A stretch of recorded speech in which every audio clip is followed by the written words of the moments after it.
Voltamos com o Boa Noite Rio Branco na sua TV Rio Branco, o canal 8 do SBT. O primeiro de 2016. Estivemos aqui na semana passada, né? O último programa foi na quinta-feira, no ano novo. E a gente quer renovar com você o compromisso de continuar fazendo o melhor, dando o melhor de nós para que você seja bem informado. Com entrevistas inteligentes, com pessoas que possam somar com a gente aqui e levar o melhor da informação para você, que está, claro, no seu direito de ser bem informado. Eu sempre digo que informação é um dever nosso enquanto meio de comunicação e um direito seu enquanto cidadão, tá certo? E agora com o apoio do Supermercados Araújo, que tem sempre uma loja pertinho de você, tem Araújo no Bosque, na Estação, no Tangará, na Baixada Sobral, no 2º Distrito, tá? Tem sempre uma loja perto de você. Tem o Araújo Mix, que é onde você compra ainda mais barato, tudo para você. Eu tenho o prazer de conversar agora com o diretor-geral do Detran Acre, o Dr. Gemil Júnior, administrador de empresas, está há pouco mais de um ano à frente do órgão, Diego. Seja bem-vindo, diretor. Boa noite. Obrigado. Tudo bem? Tudo bem, obrigado por mais uma vez estar aqui no teu programa. No início de 2015 estivemos aqui, não foi? Aqui. Aí tivemos mais 2 encontros no primeiro semestre, no segundo semestre houve um distanciamento.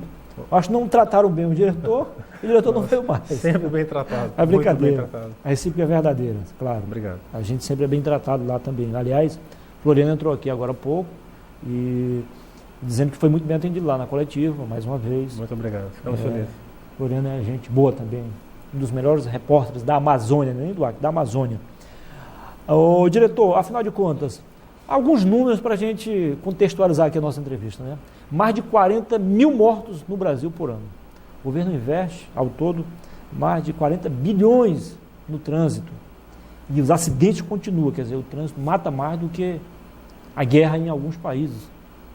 Mata muito mais. É preocupante. É lamentável isso. É lamentável. Você olhar para os dados mundiais, nós estamos na década que trata a redução de vítimas de trânsito, onde a OMS, a Organização Mundial de Saúde, estipulou que até 2020 o mundo como um todo estaria de mãos dadas tentando reduzir as fatalidades no trânsito. A média no Brasil é que mais de 40 bilhões de reais sejam tirados dos cofres públicos para tratar de acidentes de trânsito. É um absurdo, porque não tem nenhum país que consiga realmente sustentar, e isso é feito em distribuição através dos estados. Quando nós olhamos para o estado do Acre, você imagina que muitas vezes, nos finais de semana, vários leitos dos hospitais estão lotados devido a acidentes de trânsito. E eu não digo apenas os leitos, porque a população como um todo, ela passa no local de um acidente e ela tem apenas aquela visão fechada daquele local, mas depois é muito mais extenso. A pessoa vai para o hospital, ela passa dias internada, às vezes as cirurgias ultrapassam 150 mil reais, e aí o estado como um todo abraça esses condutores e dá toda a assistência possível para que essas pessoas venham a se recuperar, e muitas ficam com sequelas. E hoje, infelizmente, o que mais mata jovens no mundo, ocupou a primeira posição agora em 2015, é o trânsito. É o que mais mata jovens no mundo inteiro. Mais de 1 milhão e 400 mil pessoas perdem as suas vidas no trânsito. Em muitos casos, né, diretor, são pessoas que têm uma importância muito grande do ponto de vista econômico. Muito grande. E social também. Social, né? Pessoas formadoras de opiniões. Muitas delas realmente perdem as suas vidas devido a atos irresponsáveis de condutores embriagados ou não, mas essa mazela faz com que várias pessoas percam suas vidas no mundo todo devido a fatalidades no trânsito. Quem conhece o mundo futebolístico, por exemplo, Osmar Santos, vítimas, era um dos melhores narradores de futebol. Ele está vegetando ainda, né? Ele não vive mais, né? É verdade. Perdeu, não consegue mais narrar jogo, enfim. Difícil. É só um exemplo que a gente está dando, né? Que o prejuízo que representa famílias. E muitos outros, né? Cantores, jogadores, pessoas importantes. Ano passado, por exemplo, quem gosta do estilo sertanejo, né? Ainda está a lamentar a morte. Em 2015 também perdeu aquele filme que foi feito sobre uma mente brilhante. Ele conta a história de um matemático muito importante. Ele faleceu ano passado, ele e a esposa, aos 82 anos, num acidente de trânsito nos Estados Unidos. Então é algo realmente lamentável. Nós olhamos para o estado do Acre, nós tivemos uma redução muito grande em relação às vítimas fatais, que realmente é o que faz com que as pessoas percam suas vidas. No estado do Acre, nós tivemos mais de 27% na redução de vítimas comparado a 2014. Quando você olha para Rio Branco, tivemos mais de 43% na redução. Isso é um número muito gratificante, Muniz, quando você olha que quase 50% de redução foi feita. Isso é porque a frota do estado do Acre ultrapassa agora 237 mil veículos. Mais de 42%. Houve um crescimento muito grande nos últimos 10 anos. Muito grande. Acelerou, né? Acelerou muito. Hoje você vê que há 10, 12 anos atrás, 14, 16 anos atrás, era quase impossível você ter um veículo próprio. Hoje você, trabalhando com 3 salários mínimos, até 2 salários mínimos, você consegue comprovar uma renda e você consegue comprar seu veículo. Então, nós temos mais de 100 mil motociclistas hoje, mais de 100 mil motocicletas no estado do Acre. Mais de 42% da frota é muita motocicleta. Infelizmente, apesar de todas as reduções que nós tivemos ano passado, as pessoas que perderam as suas vidas no trânsito no estado do Acre, tivemos um crescimento de motociclistas. 27 pessoas morreram, motociclistas perderam as suas vidas. Muitos realmente por imprudências, outros embriagados. Mas um número que chama muita atenção da gente, como gestor, é que de todos os municípios, dos 27 que faleceram, 11 estão em Cruzeiro do Sul. É um dado que nos preocupa. É um dado realmente preocupante. É desproporcional isso. É totalmente desproporcional. Eu sou cruzeirense, conheço Cruzeiro do Sul. Então é uma região que ela já proporciona a tendência de o próprio veículo por si só ir embora da vida toda ladeiras. Né, e tal. Agora, hoje eu dei várias entrevistas. É chegado o momento, o Muniz, o prefeito de Cruzeiro do Sul, entender que ele está sendo beneficiado e a população precisa saber. O prefeito Wagner Salles recebeu em 2015 R$ 2.486.000 de repasse do IPVA. É muito dinheiro, nós estamos falando de quase 2,5 milhões que a Prefeitura de Cruzeiro do Sul, através dele, recebeu. E ele não investe nada ali no município. O Código de Trânsito Brasileiro, no artigo 24, deixa bem claro a responsabilidade de municipalizar, que tem que ser feito pelo prefeito, ele tem uma obrigação de tomar de conta do município, com placas, com pinturas de faixas, com revitalização das faixas, com sinais, com lombadas, com radares. O estado do Acre, ano passado, através do governador Tião Viano, colocou mais de 1.000 placas verticais. Nós fizemos mais de 52 mil metros quadrados de pinturas. Em Cruzeiro do Sul, início do ano, nós revitalizamos todas as faixas de pedestre dos colégios municipais e estaduais. Não tivemos apoio de nada da Prefeitura. Isso é algo que eu venho tratando, já estive no Ministério Público pedindo apoio. Se tiver que voltar em 2016 agora, nós voltaremos e o prefeito tem que ser chamado, uma ação civil tem que ser aberta. Ele não pode, um prefeito que foi eleito pelo povo, receber 2,5 milhões de repasse de veículos e ele não investir, não ter a preocupação. Sinalização é fundamental. Vertical, horizontal, eletrônico. Com certeza. E mesmo assim o Estado está arcando, mas é um valor muito alto que ele deveria ter uma preocupação e tem que ter. Você pode me questionar, mas por que você está falando só de Cruzeiro? Porque eu estou dizendo que de 27 mortes que nós tivemos de motociclistas, 11, quase 50% estão no município de Cruzeiro do Sul. Você está tocando o dedo na ferida. Isso tem que mudar rapidamente. O diretor, exceto Cruzeiro do Sul, no geral, quanto o Detran investiu em 2015 em programas educacionais? O Detran, só para você ter ideia, tudo que é feito através de autos de infrações, e eu não me refiro apenas em questão monetária, mas tudo que vem em auto de infrações, ele volta 100% em investimentos para a população. Então a população imagina, o que o Detran sobrevive? Quando você recebe na tua casa aquele documento que é o licenciamento anual, ali são 3 taxas que são classificadas. O licenciamento, o IPVA e o seguro obrigatório. O seguro não fica nem para o Estado nem para o município, vai para a seguradora. O IPVA, 50% desse valor vai para a prefeitura dos municípios. Isso. E os outros 50% fica para o Estado. O Detran sobrevive apenas do licenciamento e das taxas. Taxa de vistoria, primeiro emplacamento. Então, essas taxas que faz com que o Detran pegue e invista também na parte operacional. Agora, tudo que é de auto de infração, ele vem para a população em benefício. Então, assim, até o condutor, a pessoa que quer ter interesse, ela entra no portal da transparência. O portal da transparência ele é muito claro, tem todos os valores dos autos de infrações que são feitos anualmente de todos os estados, e ali a gente pega todo aquele valor e devolve para a população em benefício. Toda essa parte semafórica que você percebe em Rio Branco é o único estado que é municipalizado. É através de investimentos do Detran, é através das infrações. Então, a população precisa entender que tudo que é feito de auto de infração, que às vezes o condutor ele não vai lá, ele perde o prazo de recorrer, isso volta para a população em benefício. Por falar em taxas, a Assembleia aprovou nas últimas sessões de 2015 um aumento considerável no valor das taxas. Qual o percentual e quais são as taxas que realmente sofreram?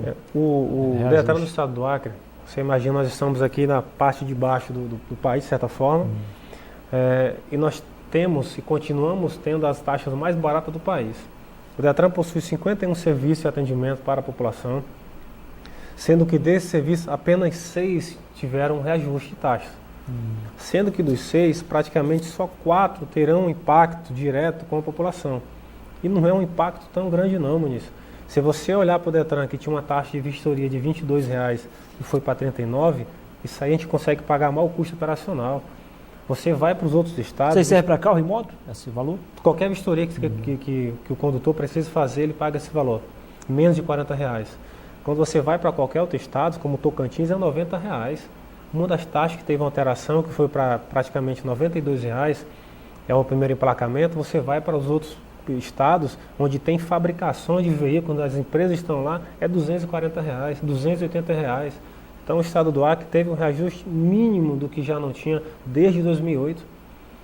Tendo apenas o problema é que a GPM. crise, né, diretor, deixa a população sufocada. Claro. Né? Eu sei que isso não é vontade sua, não é isso o objetivo, mas significa mais arroxo. Claro, né, mas assim, ao mesmo tempo, eu tenho que tentar, a população tem que perceber que a gente vai mostrar o lado bom. Você sai de uma vistoria de R$ 22,00, que antigamente era feita num papel, que você pegava aquele papelzinho, colocava ali com lápis, hoje você vai para uma vistoria eletrônica. Hoje o condutor, ele entra no site do Detran, e se ele tiver uma dúvida de uma multa, de uma infração que ele pegou no radar, ele vê o carro dele no site do Detran, totalmente moderno. Hoje o condutor saiu de 22 pagando 39, um valor pequeno, e ele consegue fazer um agendamento online. Ele não precisa mais ir para o Detran. A gente sempre tem falado, tem demonstrado. Hoje o condutor entra no site do Detran, faz um agendamento online, com 15 minutos ele é atendido. O que acontece muito é que lotam o nosso guichê pessoas que estão com o licenciamento atrasado, esqueceram de pagar alguma taxa ou tem alguma multa, aí ela vai para o Detran. Então lota, a gente tem feito um trabalho tentando no Eu Posso Te Ajudar, que essas pessoas nem chegam a pegar a senha. Elas sejam atendidas na entrada do Detran e ela diga, olha, senhor, o senhor tem uma multa, o senhor não vai conseguir pegar o licenciamento. Ou então não respeitou os 20 dias, que é o que os Correios precisam para entregar.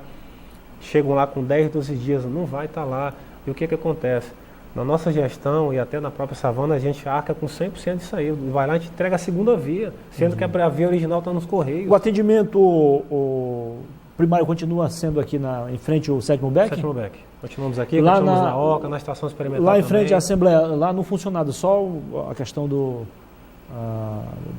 depósito dos carros apreendidos? Isso, então. que é o parqueamento. Na Assembleia de Deus, na Antônio da Rocha Viana, nós temos os leilões ali. A equipe de Ciftrans, que são nossos agentes de trânsito, ficam lá também. E o parqueamento, que é onde os veículos que são, de certa forma, removidos. Aparentemente é um assunto já muito comum, mas, por exemplo, quem teve pela primeira vez um carro apreendido, tem que fazer o quê? A partir de amanhã, por exemplo, ele tem que se dirigir aonde? A pessoa que teve seu veículo apreendido, então, quem faz essa remoção, na verdade, do veículo, né, para o pátio do Detran? Ou é a Polícia Militar também que trabalha no Álcool Zero, ou então o Batalhão de Trânsito, os agentes de trânsito da RB Trans, que são agentes também, que Rio Branco é municipalizado, eles ligam para o guincho remove até lá, ou os agentes do Detran, que são os agentes da Ciftrans. O condutor teve um veículo apreendido, esse veículo vai ser levado para o parqueamento lá na Antônio da Rocha Viana. No outro dia, no próximo dia útil, o proprietário do veículo se dirige lá. Se não quiser recorrer aos despachantes, porque a gente vai para o despachante. Não, nem precisa recorrer ao ao despachante. O que ele precisa, normalmente o condutor ele sabe se ele está com licenciamento em dia ou não. Vai ser muito raro a pessoa, poxa, eu perdi o prazo. Ele já sabe que ele está com licenciamento. O que ele faz? Ele entra no site do Detran, tem um link lá totalmente moderno, ele coloca a placa do veículo, o chassi, ali ele vai perceber. Se tiver só o licenciamento, ele imprime o boleto, faz o pagamento, leva o comprovante e o carro é liberado. Se tiver alguma multa... Aqui em frente ao 7º BEC já tem um posto bancário também? Já temos, no 7º BEC exclusivo. Nós temos um caixa do Banco do Brasil onde você faz Facilita, pagamento. Então, já. Senão você faz pela internet, hoje está muito simples. Cartão, então para em qualquer caixa eletrônica do Banco do Brasil, você faz o pagamento. Então esse é o trabalho que está sendo feito. É possível o senhor liberar o carro em um dia? É possível. Se não tiver nenhum... Se não chegar, é possível. Se ele tiver com todas as taxas pagas, a gente faz o possível para liberar. Até não tem intenção de ficar com o veículo de ninguém no pátio lá.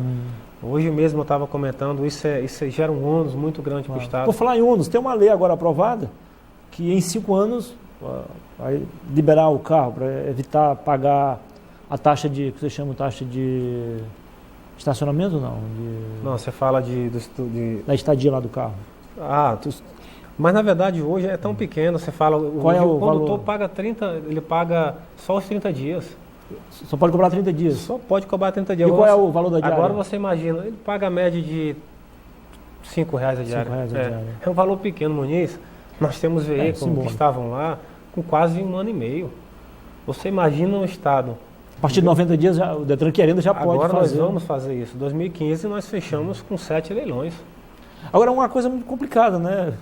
Volto a dizer. Claro. Eu acho que não é interesse de vocês isso, mas é meio difícil, né? Você leiloar um bem de um cidadão que lutou praticamente 4, 5 anos para pagar. Né? A intenção da gente, eu sempre falo na gestão, a minha maior intenção é que esse condutor, esse proprietário do veículo que teve o veículo apreendido, ele vai lá e tire seu veículo. Mas ao mesmo tempo, eu tenho que olhar que não tem condições de o Detran, como órgão, pagar, que nem nós íamos pagando 3, 4 locais de aluguel, segurança, energia, equipe. Eu lembro, até o Distrito Industrial tinha um depósito. O Distrito Nacional nós estamos entregando ele agora. Daqui a 2 meses também não vai ter mais o Distrito Industrial. O condutor, ele é avisado, a gente manda a correspondência, vai para o diário oficial, ele tem tempo hábil de se programar para ir lá e retirar o seu veículo. Tem veículos que vão para leilão por valores, a gente sabe da dificuldade. Eu sei que isso é uma coisa que depende não só dos Detran, mas do Congresso Nacional. Não é chegada a hora que, levando em conta a crise, oferecer ao cidadão o direito de parcelar o pagamento do IPVA, por exemplo, que é a taxa mais alta, né? Mas de certa forma, o licenciamento anual ele só pode pagar em 3 parcelas. Sim, mas depois que passa o prazo, não, ele não parcela mais. Claro. Quer dizer, não é chegada a hora de, assim como as multas, ele poder parcelar também. Isso porque aí evitaria 50% desse problema. Não, a gente imagina que evitaria, mas às vezes até não. Eu vou te explicar para você. Nós temos vários condutores que vão no Detran, parcela as suas multas em 8 vezes e não pagam, e valores pequenos.